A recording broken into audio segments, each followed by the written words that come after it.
Welcome to the Salmon Runs YouTube. Enjoy the video. In this video, I will explain how to use a ring file.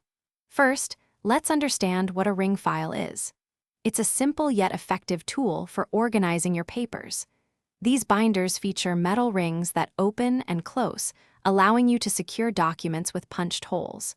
They are available in different ring configurations and capacities, making them versatile for various storage needs.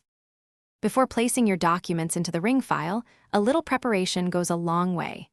Make sure all your papers are neatly stacked and aligned. Then, use a standard hole punch to create the necessary holes. Most ring files accommodate either 2 or 4 holes, so match your punch to your binder.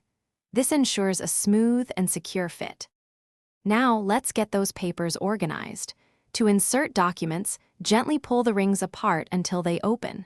Carefully slide your punched papers onto the open rings, ensuring they are all facing the same direction. Once all your documents are in place, push the rings back together firmly until you hear a click. This secures your papers inside. To get the most out of your ring file, consider a few best practices. Using tabbed dividers can greatly improve organization, allowing for quick access to specific sections. Try not to overfill your binder, as this can strain the rings and make turning pages difficult. Storing your files upright also helps keep documents neat and prevents bending. Thanks for watching. Consider subscribing if we helped you.